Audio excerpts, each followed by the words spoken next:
अगर जीवन में बार बार रुकावटें आ रही हैं तो समझिए हनुमान जी आपको कुछ कहना चाहते हैं। जब जीवन की राहें बार बार थम जाएं और जब बार बार उम्मीदें टूटें, जब हर कोशिश के बाद असफलता हाथ लगे और जब हर दरवाज़ा बंद सा महसूस होने लगे, तब यह सब देखने वाले लोग आपको यही कहेंगे कि शायद किस्मत खराब है, शायद मेहनत में कमी है, या फिर आपकी ग्रह नक्षत्र ही साथ नहीं दे रहे हैं।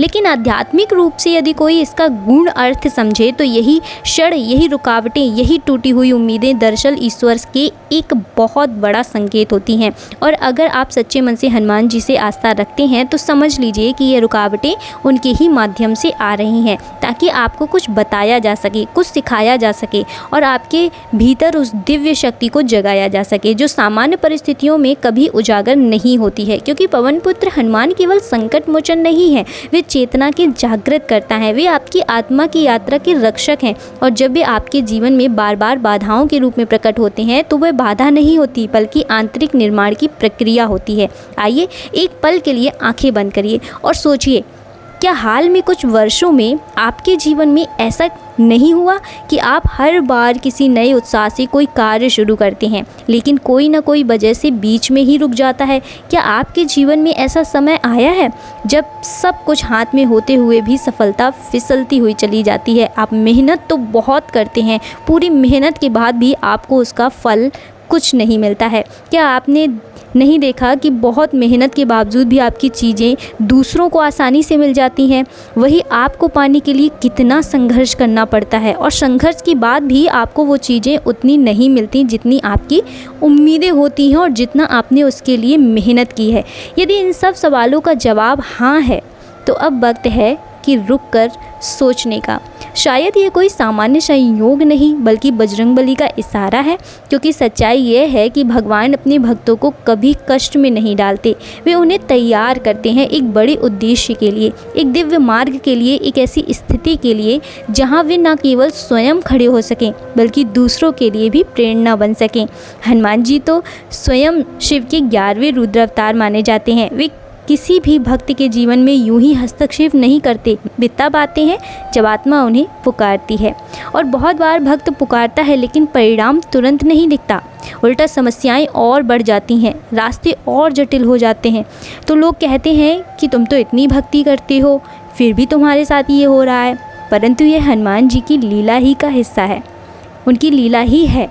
वे पहले अपने भक्तों की निर्बलता को तोड़ते हैं, आपके डर को, आपके प्यार को देखते हैं कि आप उनके साथ कितनी श्रद्धा से उनके साथ डटे हुए हैं, कितनी श्रद्धा के साथ उनके साथ खड़े हुए हैं।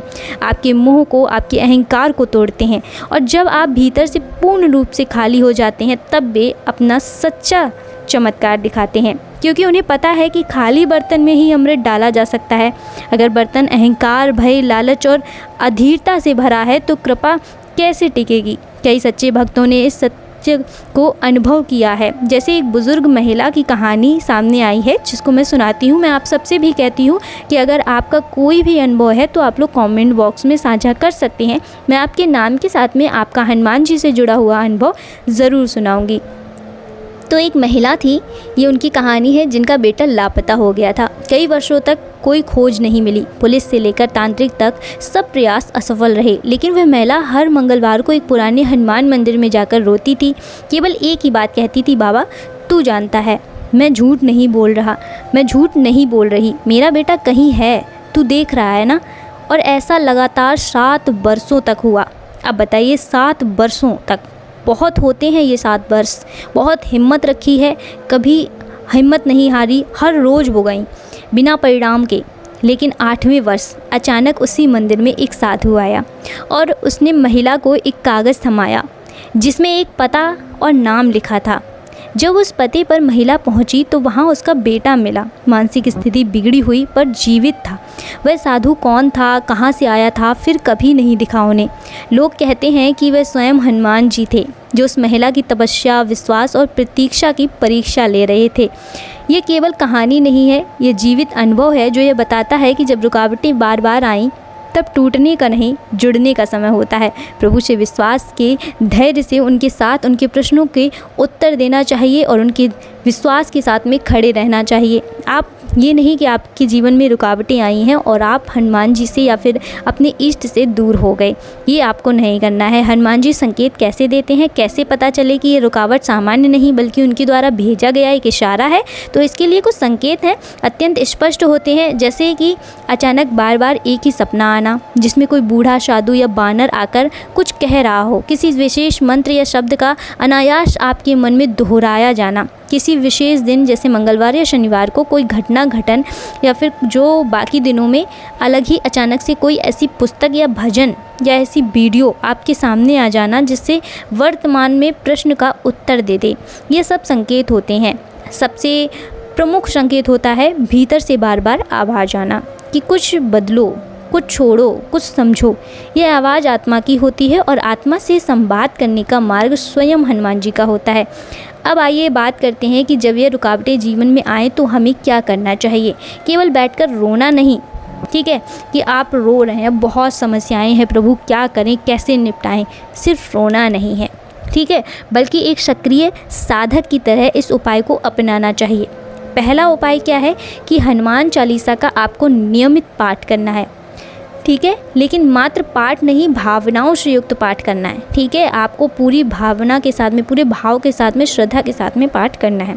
दूसरा आपको करना है राम जी के नाम का लेखन करना है, एक विशेष विधि जिसमें आप एक कॉपी से प्रतिदिन श्री राम जी के नाम का 108 बार या फिर जितना आप चाहें उतना पाठ नाम लिख सकते हैं।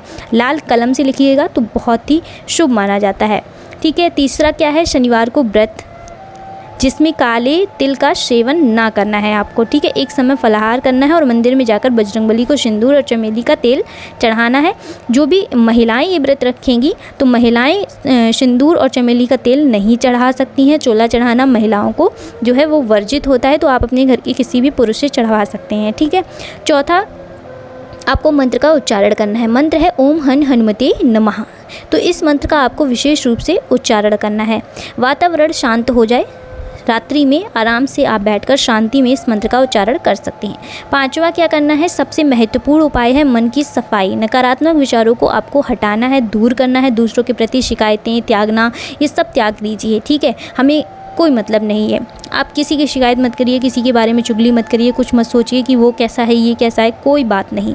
स्वयं को देखिए, हनुमान जी को देखिए, उनके चरणों में अपना जीवन न्यौछावर कर दीजिए, ठीक है। आपकी जो भी समस्याएं होंगी सब दूर होने लगेंगी। धीरे धीरे आपकी जो जीवन की गति है वो बदलने लगेगी, आप असफल से सफल होने लगेंगे, ठीक है। तो ये सब चीज़ें करिएगा। आप दूसरों के प्रति घृणा मत रखिए, ईर्ष्या मत रखिए। आप दूसरों के साथ में इतना रखिए ही मत कि अरे वो क्या कर रहे हैं, उससे आपको मतलब नहीं होना चाहिए। आप सिर्फ स्वयं से मतलब रखें, अपने परमात्मा से मतलब रखें। आपके अंदर क्या अवगुण हैं उनको त्यागने में ध्यान दें, ठीक है। आपके अंदर क्या बुराइयां हैं उनको त्यागने में ध्यान दें।